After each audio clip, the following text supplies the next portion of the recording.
ये कॉलेज वाले भी ना 10 दिन पहले ही बताएंगे कि बेटा तुम्हारे एग्जाम शुरू हो रहे हैं।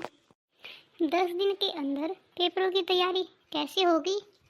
इतना सारा सिलेबस होता है, कोई 10 दिन में कैसे कवर कर सकता है? लेकिन टीचर्स को कैसे समझाएं? एक तो एग्जाम्स और ऊपर से ये गर्मी। हाय राम। अरे निकिता, तुम यहाँ बैठी हो? हाँ भाभी, मेरे एग्जाम्स आने वाले हैं तो बस पढ़ाई कर रही थी। बताओ क्या बात थी? कुछ काम था क्या आपको? अरे निकिता, चिंटू को ना नूडल खाने का मन कर रहा है और घर पर नूडल्स है नहीं, तो मैंने सोचा कि मैं तुम्हें बोल दूं कि तुम मार्केट से जाकर नूडल्स ले आओ। लेकिन भाभी, मैं नूडल्स कैसे लेकर आऊँ? मुझे तो अभी पढ़ाई करनी है। अरे निकिता, 10 मिनट में क्या पढ़ाई हो जाएगी? मार्केट जाने में ज़्यादा समय थोड़ी ना लगता है, सिर्फ 10 मिनट ही तो लगेंगे। तुम जाओ ना, जरा जल्दी लेकर आओ। अरे बच्चा छोटा है, भूखा तुमसे क्या देखा जाएगा? अगर वो तुम्हारा अपना बच्चा होता तो क्या तुम भी ऐसे ही करती? अरे भाभी, ऐसा क्यों बोल रही हो? आखिर वो भी तो इसी घर का बेटा है। चलो कोई बात नहीं, मैं लेकर आती हूँ चिंटू के लिए नूडल्स। ठीक है निकिता, तुम मार्केट होकर आ जाओ, तब तक मैं खाने की तैयारी कर लेती हूँ। भाभी को भी अभी नूडल्स के लिए बोलना था। अरे यार, एक तो एग्जाम्स, ऊपर से इतना कम समय, और ऊपर से ये घर के काम। पता नहीं भाभी किसी और को नहीं बोल सकती क्या? अरे निकिता, बड़ी भाभी बता रही थी कि तुम मार्केट जा रही हो। हाँ भाभी, जा तो रही हूँ, चिंटू के लिए नूडल्स जो लाने हैं। अरे निकिता, जब तुम जा ही रही हो तो मैंने ना एक लिस्ट बनाई है, उसमें थोड़ा सा घर का सामान भी है। आते वक्त बाजार से वो भी ले आना। दरअसल तुम्हारे भैया को ना समय नहीं मिलता है घर का सामान लाने के लिए। बेचारे शाम को थके हारे तो आते हैं, और रही संडे की बात, तो संडे को भी उनके पास समय नहीं होता। कोई बात नहीं भाभी, मैं आते हुए ले आऊँगी। क्या हुआ, गई क्या निकिता बाजार? अरे हाँ भाभी, गई। ऐसा भी हुआ है कि हम उसे कुछ कहें और वो हमारे काम को मना कर दे। हाँ, ये तो बिल्कुल सही कहा तुमने। और वैसे भी क्या करेगी वो इतना ज़्यादा पढ़ लिख कर? अगर ज़्यादा पढ़ाई लिखाई करेगी तो हमारे सर पर नाचने लगेगी। ठीक कह रही हो भाभी। अभी तो ये बैचलर क्लास ही कर रही है, उसके बाद फिर इसकी चॉइस और बढ़ जाएगी, फिर ये मास्टर क्लास करने को कहेगी। कहाँ से लाएंगे इतना रुपया पैसा? तुम सही कह रही हो छोटी, बाप दादा की दौलत तो है नहीं कि वो पीछे छोड़ गई हैं और हम इसके ऊपर लुटा दें। अरे हम दोनों के पति दिन भर मेहनत करके पैसे कमाते हैं, और ये महारानी एक बार में सारी फीस भराती है। एक बार भी ये नहीं सोचती कितना रुपया पैसा आता कहाँ से है। इसे कुछ कहाँ दिखाई देगा भाभी? फ्री में जो मिलते हैं पैसे, जितना मुंह खोलती है उतने मिल जाते हैं। अब तो इसकी पढ़ाई बंद करवानी पड़ेगी। तुम ठीक कह रही हो, कुछ ना कुछ तो चक्कर चलाना ही पड़ेगा जिससे इसकी पढ़ाई बंद हो जाए। अरे बच्चों, तुम सबका बिजनेस कैसा चल रहा है? अरे माँ, बिजनेस की तो क्या ही बताएं, कुछ दिनों से बहुत कम चल रहा है। हाँ माँ, ऐसा लग रहा है जैसे घाटे में चल रहा हो। आजकल तो डील्स भी बहुत कम हो रही हैं। अरे तुम दोनों आज एक साथ हॉल में कैसे आ गई? अरे मम्मी जी, हम आपसे कुछ बात करना चाहते हैं। हाँ हाँ मम्मी जी, और बात बहुत जरूरी है। ऐसी क्या बात हो गई जो तुम दोनों को एक साथ आना पड़ा? देखिए देवर जी, बात कुछ ऐसी है कि निकिता अब शादी के लायक हो गई है। हाँ हाँ, दीदी बिल्कुल ठीक कह रही है। निकिता दीदी अब शादी के लायक हो गई है, और अब उनकी बैचलर डिग्री भी पास होने वाली है। हम आपको कुछ ये समझाना चाहते हैं कि अगर दीदी ने बैचलर डिग्री के एग्जाम्स दे दिए और वो पास हो गई, तो उनके मन में फिर आगे और ज़्यादा पढ़ने की इच्छा जागेगी, और फिर अगर इतना ज़्यादा पढ़ लिख जाएंगी तो क्या पता उनका ससुराल फिर कैसा मिले। ज़्यादा पढ़ने लिखने के बाद तो नौकरी करने की इच्छा होती है, और ये सब तो उनके ससुराल वालों पर ही डिपेंड करेगा ना कि उसके ससुराल वाले उसे नौकरी करवाना भी चाहते हैं या नहीं। और अगर वह बाद में नौकरी नहीं करवाएंगे तो दीदी का दिल टूट जाएगा। तो हम बस यही कहना चाहते हैं कि दीदी की पढ़ाई यहीं पर रुकवा दीजिए और उनके लिए लड़का देखना शुरू कर दीजिए। अरे बच्चों, मेरी तो कुछ समझ में नहीं आ रहा है। बेटा रमेश, बेटा राजेश, अब तुम दोनों बताओ कि क्या सही है क्या गलत? क्या ये दोनों बहुएं सही कह रही है? क्या हमें उसकी पढ़ाई रुकवा कर उसकी शादी कर देनी चाहिए? हाँ माँ, लग तो हमें भी यही रहा है कि ये दोनों बिल्कुल सही कह रही हैं। आखिरकार शादी के बाद उसे संभालना तो चौका चूल्हा ही है ना। हाँ हाँ मम्मी जी, पति का पेट खाने से भरता है, डिग्रियों से नहीं। और फिर अगर उसके ससुराल वालों ने नौकरी के लिए मना कर दिया तो दीदी को ज़्यादा बुरा लगेगा। वो कहते हैं ना कि मन का पौधा छोटा हो तो उसे उखाड़ दिया जाता है, लेकिन अगर वो पेड़ बन जाए तो फिर उसे उखाड़ा नहीं जा सकता, उसे तो काटा ही जा सकता है। ठीक है बच्चों, मैं तुम सबकी बात से सहमत हूँ। निकिता को बोल दो कि वो कल से कॉलेज ना जाए और तुम दोनों उसके लिए अच्छा सा लड़का देखना शुरू कर दो। निकिता बेटा, निकिता बेटा। क्या बात है मम्मी, आप मुझे क्यों बुला रही थी? देखो बेटा, तुम्हारे भैया और भाभी चाहते हैं कि अब तुम्हारी पढ़ाई बंद करवा दी जाए। अब तुम अपनी भाभी के साथ किचन का काम सीखो। तुम्हारे भैया तुम्हारे लिए रिश्ता देखेंगे। लेकिन मम्मी, मैं अभी पढ़ना चाहती हूँ, कुछ बनना चाहती हूँ। अरे दीदी, क्या करेंगी इतना पढ़ लिख कर? आप हमें ही देख लो, ग्रेजुएट तो हम भी हैं, लेकिन फिर भी सिर्फ किचन ही संभाल रही है ना। लेकिन भाभी, मैं कुछ बड़ा करना चाहती हूँ। मैं होटल वाला कोर्स करना चाहती हूँ, होटल मैनेजमेंट का कोर्स करना चाहती हूँ। अरे दीदी, किचन मैनेज करना क्या होटल मैनेजमेंट से ज़्यादा कम है? 2-4 दिन घर पर रहकर देखोगी ना, तो तुम्हें अपने होटल मैनेजमेंट से ज़्यादा घर मैनेजमेंट का कोर्स ज़्यादा अच्छा लगेगा। देखो, अब इस बात पर कोई बहस नहीं होगी। तुम कल से कॉलेज नहीं जाओगी, मतलब नहीं जाओगी।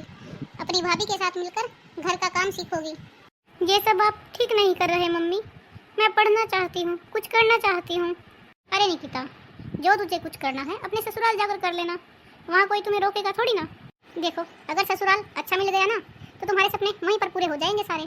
अब तुम दोनों यहाँ क्या खड़ी हो, जाओ अपना किचन देखो। चलो, हमारा काम तो हो गया। हाँ हाँ दीदी, हमारा काम तो हो ही गया। अब हमें भी थोड़ी काम से फुर्सत मिल जाएगी और ये महारानी अब सारा दिन बैठकर हम पर हुक्म नहीं चलाएगी। मम्मी, हम भी चलते हैं, हमें कुछ जरूरी काम है। हाँ हाँ चलो भाई, वरना देर ना हो जाए। आज से एक जिम्मेदारी और मिल गई है, निकिता का रिश्ता देखने की। चलो, शुक्र है ये काम भी आसानी से हो गया। चलो, मैं भी थोड़ा बाहर घूम कर आती हूँ। इन सब ने मेरे साथ अच्छा नहीं किया। हेलो सीमा। हाँ बताओ, किस लिए फ़ोन किया था तुमने? अरे निकिता, तू रो क्यों रही है, पहले ये तो बता। क्या बताऊँ तुझे यार, मेरे घर वालों ने ना मेरी पढ़ाई बंद करवा दी, और ये सब ना मेरी भाभी का किया धरा है। मेरी दोनों भाभियाँ चाहती हैं कि मैं पढ़ाई ना करूँ और किचन में उन दोनों की हेल्प कराऊँ। उन दोनों ने तो मेरा जीना हराम कर दिया है, जिंदगी बर्बाद कर दी है उन्होंने मेरी पढ़ाई छुड़वा कर। अरे यार निकिता, जिन लोगों ने तेरी पढ़ाई छुड़वा कर तेरी पढ़ाई खराब की है, तेरी लाइफ खराब की है, तो उनकी लाइफ खराब कर। ऐसे हाथ पर हाथ रखकर बैठे रहने से कुछ नहीं होगा। जैसी चाल उन्होंने तेरे साथ चली है, तो बिल्कुल वैसे ही चाल उनके साथ चल। बात तो सीमा एकदम बिल्कुल ठीक कह रही है। अब जैसा इन दोनों ने मेरे साथ किया है ना, बिल्कुल वैसा ही मैं इन लोगों के साथ करूँगी। अरे निकिता, तुम यहाँ पर बैठी हो? हाँ भाभी बताओ, कुछ काम था क्या? अरे निकिता, आज ना मेरा सर दर्द कर रहा है, तो तुम जरा आटा गूंथ दो ना। अगर तुम्हारी हिम्मत बने तो रोटियां सेक देना, नहीं तो रोटियां बाद में मैं बना दूंगी। कोई बात नहीं भाभी, आप आराम करो। आटा तो क्या, मैं रोटियां भी बना दूंगी। सारा दिन काम करके आप थक जाती होगी ना। लेकिन भाभी जरा एक बार अपने हाथ तो दिखाना। लो देखो, क्या देखना है तुम्हें मेरे हाथों में? अरे भाभी, अभी कुछ दिन पहले तो आपने मैनिक्योर पेडिक्योर करवाया था, लेकिन आपके नेल्स कितने गंदे हो गए हैं। हाँ हाँ, ये तो तुम ठीक कह रही हो। मुझे लगता है कि मुझे फिर से मैनिक्योर पेडिक्योर करवाना पड़ेगा। अरे भाभी, आप इतनी जल्दी मैनिक्योर पेडिक्योर क्यों करवाती हो?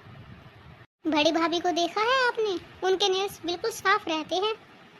इस बात पर तो मैंने कभी गौर किया ही नहीं। अरे सारे किचन के बर्तन वगैरह आप धुलते हो ना, इसीलिए आपके नेल्स गंदे हो गए हैं। और बड़ी भाभी के नेल्स बिल्कुल एकदम साफ क्लीन रहते हैं, तभी तो उनका मैनिक्योर पेडिक्योर बहुत ज़्यादा समय तक चलता है। चलो भाभी, मैं किचन में आटा गूंथ कर आती हूँ। इस बात पर तो मैंने कभी ध्यान ही नहीं दिया। बड़ी भाभी तो हमेशा मुझसे ही काम करवाती रहती है। अरे भाभी, क्या कर रही हो आप? कुछ नहीं निकिता, बस शाम के खाने की तैयारी कर रही हूँ। कोई बात नहीं भाभी, मैं आपकी हेल्प करा देती हूँ। अरे वाह, आज क्या सूरज पश्चिम से निकला है जो आज तुम किचन में चली आई? अरे भाभी क्या करूँ, और किसी को तो आपकी चिंता है नहीं, तो मैंने सोचा अब पढ़ाई लिखाई तो मुझे करनी नहीं है, तो क्यों ना मैं आपका हाथ ही बटा दूँ किचन में आकर। ये तो तुम ठीक कह रही हो निकिता। हाँ भाभी, मैं तो ठीक ही कहती हूँ।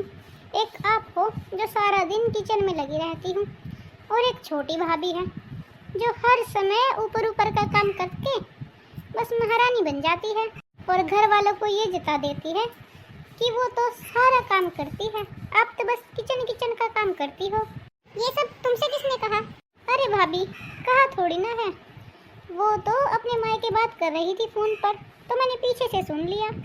अच्छा भाभी, मैं ना पहले बाथरूम में कपड़े रखे हुए हैं, वो सुखा देती हूँ, उसके बाद आकर आपका काम करवाती हूँ। जैसा इन्होंने मेरे साथ किया था ना, अब आएगा मज़ा। अच्छा जी, तो ये महारानी अपने मायके में चुगली करती है मेरी। अरे मैं तो इसे बहुत भोली भाली समझती थी, लेकिन ये तो एकदम चालाक लोमड़ी निकली। क्या कर रही हो आप? किचन का काम नहीं हुआ अभी तक? हाँ हाँ, तुम्हें किचन के काम से कौन सा मतलब होता है जो आज पूछने चली आई? तुम कौन सा किचन का काम करवाती हो? ये आप कैसी बातें कर रही हो आज? आपको पता है ना कि मैं किचन का काम नहीं करती, ये काम तो आपका ही है।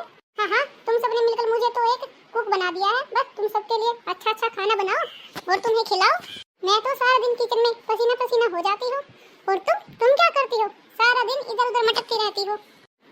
घर के काम भी छोटे मोटे बहुत हो जाते हैं भाभी, ऐसी बात नहीं है कि मैं कुछ काम नहीं करती। अरे एक दिन बाहर का काम करके देखो तो आपको पता लगे क्या हो गया है तुम दोनों को, जो तुमने इस घर को महाभारत का मैदान बना लिया है। माँ जी, अब आप ही बताइए, क्या मैं घर का कोई काम नहीं करती? हाँ माँ जी, बता ही दीजिए, ये घर का काम कौन करता है? अरे मैं सारा दिन किचन में पसीना पसीना हो जाती हूँ, इतनी गर्मी में सबके लिए खाना बनाती हूँ, क्या मेरे काम की कोई अहमियत नहीं है? अरे तुम दोनों से ये घर का काम नहीं होता क्या? अरे अपने जमाने में मैं इतना काम तो अकेली कर दिया करती थी, और तुम दोनों से ये काम नहीं संभल रहा है। कामचोर हो गई हो तुम दोनों। क्या बात है मम्मी, भाभी, आप सब क्यों लड़ रहे हो? अरे निकिता, क्या बताऊं, इन दोनों ने तो इस घर को महाभारत का मैदान बना दिया है। निकिता तुम बताओ, क्या मैं घर का काम नहीं करती? हाँ हाँ निकिता, तुम बता ही दो कि कौन क्या करता है। बता दो कि बड़ी जेठानी कैसे कैसे काम करती है, मेरे महंगे महंगे पार्लर का सत्यानाश करवा देती है। अच्छा जी, मैं तुम्हारे पार्लर का सत्यानाश करवा देती हूँ, और तुम क्या करती हो? मेरी चुगली अपने मायके में करती हो? ये सब किसने कहा आपसे? मैंने तो ऐसा कुछ नहीं कहा, लेकिन कहा तो मैंने भी तुम्हारे बारे में कुछ नहीं था, फिर तुम क्या मुझसे लड़ने के लिए चली आई? मैं आपसे लड़ने के लिए चली आई या आप मुझसे लड़ने के लिए आई? मैं तो किचन में सिर्फ अपना काम करने के लिए आई थी। अब आप दोनों को समझ में आ गया ना भाभी, जब किसी के काम में टांग अड़ाई जाती है तो कैसा लगता है। आप दोनों ने मिलकर मेरी पढ़ाई रुकवा दी, मेरे मन का सुख और चैन छीन लिया।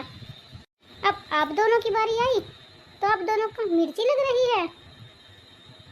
क्या ये सब तुमने किया? इसका मतलब ये सब तुम्हारा करा धराया है? हाँ भाभी, ये सब मैंने जानबूझकर किया, क्योंकि तुम दोनों ने भी तो जानबूझकर ही किया था ना ये सब। आप दोनों काम से बचना चाहती थी, इसलिए आप दोनों ने मेरी पढ़ाई रुकवाई। तो मैंने भी सोच लिया था कि अब आप दोनों को अकल सिखा कर ही रहूंगी। अरे वाह निकिता, तू तो बहुत समझदार हो गई है, अपना हक कैसे लेना है बहुत अच्छे से जान गई है तू। हाँ मम्मी, ये सब मुझे जानबूझकर करना पड़ा। हमें माफ कर दो निकिता। हाँ हाँ निकिता, हमें माफ कर दो, हमने ये सब जानबूझकर ही किया था। बाबा अब हमें माफ कर दो, तुम अपनी पढ़ाई संभालो, अपना किचन हम खुद ही देख लेंगे। हाँ हाँ निकिता, तुम अपनी पढ़ाई देखो, अपनी पढ़ाई पर ध्यान दो, घर का जो भी काम होता है हम खुद से देख लेंगे, और आज के बाद हम तुम्हें कुछ नहीं कहेंगे, और ना ही कभी तुम्हारे भैया से तुम्हारे लिए रिश्ता देखने के लिए कहेंगे, और ना ही तुम्हारी शिकायत लगाएंगे। देखा, ऐसे ही होता है जब कोई शरीफ शराफत छोड़ता है। तुमने मेरी बेटी को ये सब करने पर मजबूर किया था ना, अब भुगतो। आपको ये कहानी कैसी लगी कमेंट करके ज़रूर बताएं, और हमारी अच्छी अच्छी वीडियो देखने के लिए चैनल को लाइक करें, शेयर करें, और अभी तक अगर आपने हमारा चैनल सब्सक्राइब नहीं किया है तो कृपया सब्सक्राइब कर लें, क्योंकि आपके एक सब्सक्राइब से हमारा भी मनोबल बढ़ता है कि हम आपके लिए और ज़्यादा अच्छी अच्छी वीडियो बनाएं।